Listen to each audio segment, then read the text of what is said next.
சர்வதேச புது கிருபை திருப்பணிகள் வழங்கும் விண்ணொளி.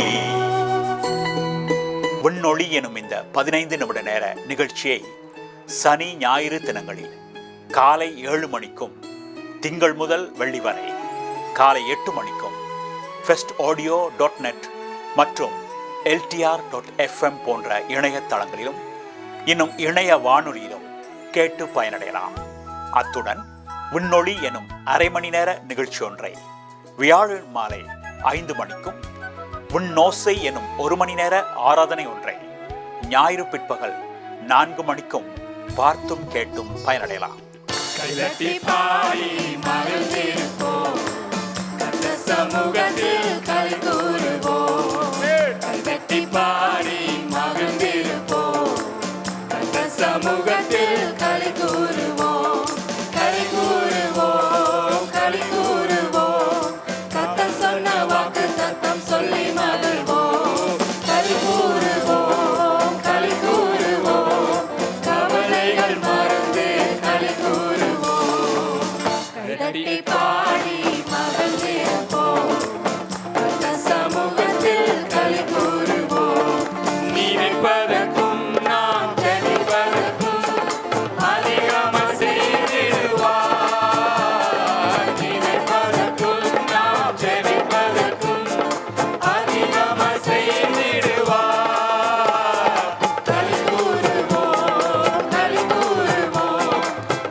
எனக்கு பிரியமான சகோதர சகோதரிகளே, மறுபடியுமாய் ஆண்டவராகிய இயேசுவின் நாமத்திலே உங்களை வாழ்த்தி வரவேற்கின்றேன். இந்த நேரத்திலும் கூட நாங்கள் வேதத்திலே இருந்து ஆண்டவருடைய ஆசீர்வாதத்தை நாங்கள் பெற்றுக்கொள்வதற்கு சில காரியங்களை எங்களுடைய ஆண்டவர் எதிர்பார்க்கிறார். சில வேதத்தில் நாங்கள் பார்த்தோம் என்றால், விசுவாசம் இல்லாமல் தேவனை பிரியப்படுத்துவது கூடாத காரியம் என்று சொல்லியிருக்கிறது. ஆகவே நான் ஆண்டவரை பிரியப்படுத்துவதற்கு நாங்கள் என்ன செய்ய வேண்டும்? நிறைய காரியங்களை ஆண்டவர் வசனத்திலே பார்க்குறோம். ஒன்று விசுவாசம், 2வது காரியம் கீழ்ப்படுகிறது. ஆண்டவர் கீழ்ப்படிவை எதிர்பார்க்கிறார். ஆகவே ஆண்டவர் பிரியப்படுகிறார். நீங்கள் ஒருவேளை ஒரு பெற்றாருக்கு ஒரு பிள்ளை கீழ்ப்படிந்தால்தான் பெற்றார்கள் பிள்ளைகள் மேல் ஒரு ஆசை, ஒரு விருப்பம் வரும். அதே மாதிரி தான் எங்களுடைய தகப்பனாகிய ஆண்டவர் நாங்கள் கீழ்ப்படியும் பொழுது எங்கள் மேல் அவர் பிரியமாக இருக்க விரும்புகிறார். ஆகவே நாங்கள் வசனத்திலே பார்த்தோம் என்று சொன்னால், நீங்கள் மார்னிங் எழும்பி நீங்கள் ப்ரே பண்ணும் பொழுது நான் உங்களுக்கு ஒரு சின்ன சஜஷன் சொல்கிறேன். நீங்கள் இப்படி ப்ரே பண்ணுங்கள். அதாவது ஆண்டவரே, உம்முடைய சித்தத்தின்படி வாழ எனக்கு உதவி செய்யுங்கப்பா. நான் ரெடியாக இருக்கிறேன். இயேசு எவ்வாறு தன்னை அர்ப்பணித்து என் மரணத்துக்குள்ளாய் சென்றாரோ அதே மாதிரி நானும் உம்முடைய வசனத்துக்கு உமக்கு கீழ்ப்படிந்து வாழ எனக்கு நீங்கள் பலத்தை கொடுங்கன்னு சொல்லி நீங்கள் ப்ரே பண்ணுங்க மார்னிங்கில். நாங்கள் அந்த கீழ்ப்படியை குறித்து நாங்கள் பார்க்கும் பொழுது பழைய ஏற்பாட்டில் சவுல் என்ற ஒரு அரசனை நாங்கள் பார்க்குறோம். அவன் ஒரு போரிலே 1 சாமுவேல் என்ற புத்தகத்திலே 13வது அதிகாரத்தில் நான் பார்க்கும் பொழுது ஒரு போரிலே சவுல் வெற்றி ஈட்டுகிறான். வெற்றி ஈட்டும் பொழுது அந்த வெற்றி ஈட்டி அவன் அநேகர் கன்றுகளையும் ஆடுகளையும் அவன் அந்த எதிரிகளிடத்திலிருந்து கைப்பற்றி வைத்திருக்கும் பொழுது அவன் என்ன செய்கிறான்னு சொன்னால் அந்த இடத்திலே ஆண்டவர் சொல்லுகிறார், எனக்கு ஒரு பலியை செலுத்தும்படியாய். அப்பொழுது அவன் என்ன செய்யணும் என்று சொன்னால் சாமுவேல் என்ற ஒரு பிரதான ஆசாரியன் அவர் தான் நோமலாக அந்த பலிகளை செலுத்த வேண்டிய அவசியமாக இருந்தது. ஆனால் இவன் என்ன செய்கிறான், பொறுமையை இழந்து அவர் நாங்கள் 1 சாமுவேல் 13வது அதிகாரம் 9வது வசனத்தை நீங்கள் பார்த்தீங்கன்னு சொன்னால் சாமுவேல் வருவதற்கு கொஞ்சம் தாமதமாகிவிட்டது. ஆகவே இவன் என்ன செய்கிறான், ஆண்டவருடைய வசனத்தை மீறி அவன் பலிகளை செலுத்துகிறான். தானே அதை எடுத்து பலிகளை செலுத்துகிறான். அப்பொழுது ஆண்டவர் சாமுவேலுக்கு சொல்லுகிறார், சவுலுடைய ராஜ்யம் அவனை விட்டு நீங்கும், தேவனுக்கு பிரியமான ஒருவனை ஆண்டவர் தேர்ந்தெடுப்பார் என்று சொல்லி இந்த கீழ்ப்படியாமையின் மூலமாய் ஆண்டவர் சவுலுடைய வாழ்க்கையிலே அவன் அநேக ஒரு ஆசீர்வாதத்தை இழந்து விட்டான். கடைசியில் நீங்கள் பார்த்தீங்கன்னு சொன்னால் அவனுடைய ராஜ உரிமை அவனை விட்டு பறிபட்டு போகிறது. அதே நேரத்தில் அவனுடைய மரணம் ஒரு கேவலமான மரணமாய் வருகிறது. 2 தடவை ஆண்டவருக்கு அவன் கீழ்ப்படியாமல் அவனுக்கு தவறு செய்கிறான். ஒன்று இந்த பலிகளை எடுக்கிறான். இன்னொரு காரியம் 15வது அதிகாரத்தில் நீங்கள் பார்த்தீங்கன்னு சொன்னால் ஆண்டவர் சொல்லுகிறார், எதிரிகளினுடைய எல்லா ஆடு மாடுகளையும் நீ வெட்டி போடுன்னு சொல்லி. ஆனால் அவன் அதை வெட்டி போடாமல் 1-2 கழுதைகளையும் மாடுகளையும் அவன் வைத்திருக்கிறான். இப்படியாய் ஆண்டவர் பல முறை சொல்லியும் அவன் கீழ்ப்படுகிறதுக்கு அவன் இணங்கவில்லை. ஆகவே அவன் நிறைய ஒரு ஆசீர்வாதத்தை இழந்து போகிறான். சரி, இந்த கீழ்ப்படுகிறது மூலமாய் என்ன ஆசீர்வாதம் என்பதை குறித்து நீங்கள் கேட்க முடியும். முதலாவது ஆசீர்வாதம் எங்களோட வாழ்க்கையில ஒரு பரிபூர்ணமான ஒரு வாழ்க்கை வாழ முடியும். புதிய ஏற்பாட்டிலே எபிரேயர் என்ற அதிகாரத்திலே 5வது அதிகாரம் அதில் 8வது 9வது வசனத்தை நான் பார்த்தோம் என்று சொன்னால், அவர் குமாரனாய் இருந்தும் பாடுபட்டதினாலே கீழ்ப்படிதலை கற்றுக்கொண்டு தாம் பூரணமான பின்பு இயேசு எவ்வாறு கீழ்ப்படிந்து பூரணமானாரோ அதே மாதிரி தமக்கு கீழ்ப்படுகிற யாவரும் நித்திய ரட்சிப்பை அடைவதற்கு காரணமாகிறார். ஆகவே எங்களுடைய வாழ்க்கை ஒரு பரிபூர்ணமான ஒரு வாழ்க்கையாய் மாறுவதற்கு எங்களுக்கு கீழ்ப்படி உதவும். 2வது ஆண்டவர் கீழ்ப்படிவதன் மூலமாய் எங்களுக்கு ஒரு ஆசீர்வாதத்தை எங்களுக்கு வைத்திருக்கிறார். உபாகம் என்ற பழைய ஏற்பாட்டிலே ஒரு அதிகாரத்திலே 11வது அதிகாரம் 28வது வசனத்தை நாங்கள் பார்த்தோம் என்று சொன்னால், இன்று நான் உங்களுக்கு விதிக்கிற கட்டளையின்படி நீ கை கொண்டாயானால் கீழ்ப்படிந்தால் ஆசீர்வாதம், பிளஸிங்ஸ். ஸோ கர்த்தருடைய ஆசீர்வாதம் எங்களுக்கு ஏற்கனவே இயேசு கிறிஸ்துவின் மூலமாக ஆண்டவர் எங்களுக்கு வாக்கு தத்தம் பண்ணிட்டார். ஆகவே எங்களுடைய ஆண்டவர்களை எதிர்பார்க்கிறோம் என்னென்னா, அவருடைய வசனத்துக்கு நாங்கள் கீழ்ப்படுகிறோம். அப்பொழுது கீழ்ப்படியும் பொழுதுதான் எங்களுக்கு ஆசீர்வாதம் கிடைக்கும் என்று சொல்லி வசனம் சொல்லுகிறது. ஆகவே ஆண்டவர் உங்களோட வாழ்க்கையில் ஒரு காரியத்தை சொல்லும் பொழுது நிச்சயமாக கீழ்ப்படியுங்க. 3வது ஒரு ஆசீர்வாதம் கீழ்ப்படியின் மூலமாக எங்களுக்கு கிடைக்கிறது. என்ன ஒரு ஆசீர்வாதம் என்று சொன்னால், அதாவது ஆண்டவர் என்ன ரிவார்டுன்னு சொன்னால், ஆபிரகாமோட வாழ்க்கையை நீங்கள் பார்த்தீங்கன்னு சொன்னால் ஜெனசிஸ், அதாவது 22வது ஆதியாகமம் 22வது அதிகாரம் 8வது வசனத்தை நாங்கள் பார்த்தோம் அப்படின்னு சொன்னால் அதில் ஆண்டவர் இப்படியாய் சொல்லுகிறார்,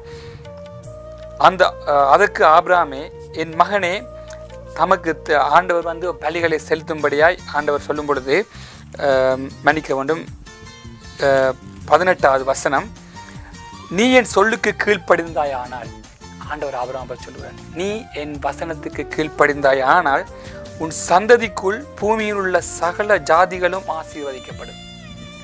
ஆகவே நாங்கள் ஆண்டவருக்கு கீழ்ப்படியும் பொழுது என்ன நடக்குதுன்னு சொன்னால், எங்கள் மூலமாய் எங்களுடைய பிள்ளைகளுக்கும் எங்களுடைய சந்ததிக்கும் எங்களுக்கு ஆசீர்வாதம் அடைகிறது. ஆகவே இந்த வேளையில் கண்களை மூடி நாங்கள் ஜெபிப்போம்.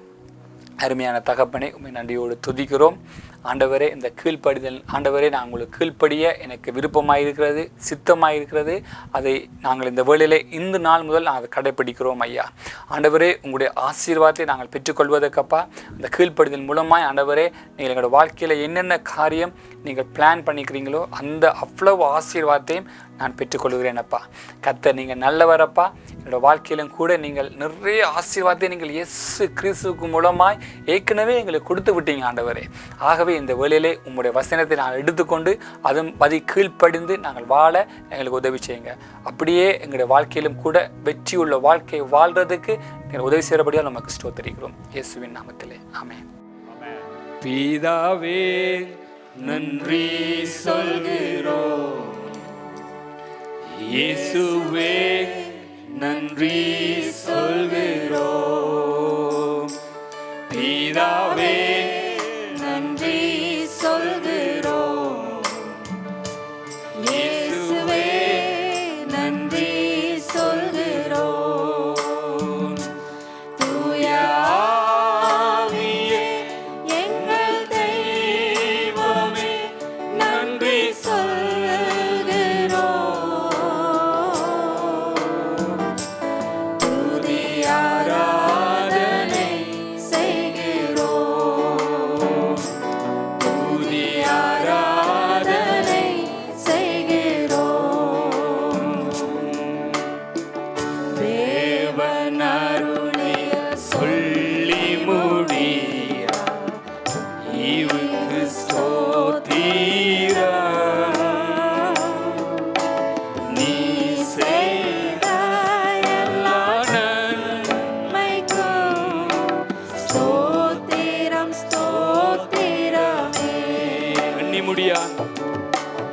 எண்ணி முடியா அதிசயங்கள் செய்தவரே ஸ்தோத்திரம். எல்லாரும் கண்களை மூடி எண்ணி முடியா கரங்களை உயர்த்தி அதிசயங்கள் எண்ணி முடியாத அதிசயங்களை செய்தவர்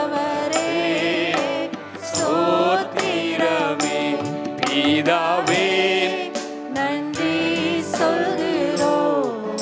சொல்லுங்கப்பா. இயேசுவே நன்றி சொல்கிறோம், பிதாவே நன்றி சொல்கிறோம், இயேசுவே நன்றி சொல்கிறோம். தூய ஆவியே எங்கள் தெய்வமே நன்றி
நேயர் சகோதர சகோதரிகளே, மீண்டும் நாளைய தினம் இதே நேரம் மற்றும் ஒரு விண்ணொளி காலை சிந்தனையில் சந்திப்போம்.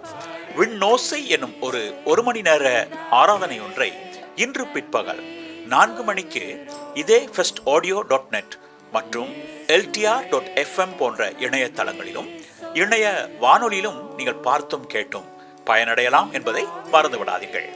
உங்களுடைய கருத்துக்களை எம்முடன் பகிர்ந்து கொள்ள அல்லது உங்களுக்காக நாம் பிரார்த்திக்க வேண்டுமென விரும்பினால் mail@newgraceministries.org என்ற இணைய முகவரிக்கு அனுப்பி வையுங்கள்.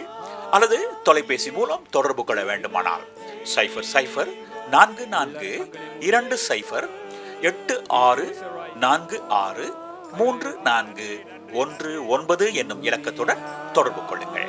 மீண்டும் சந்திக்கும் வரை கர்த்தர் தாமே உங்கள் ஒவ்வொருவரையும் ஆசீர்வதித்து நடத்துவாராக என்று கூறிக்கொண்டு நன்றியோடு கூட விடை பெற்றுக் கொள்கின்றோம். No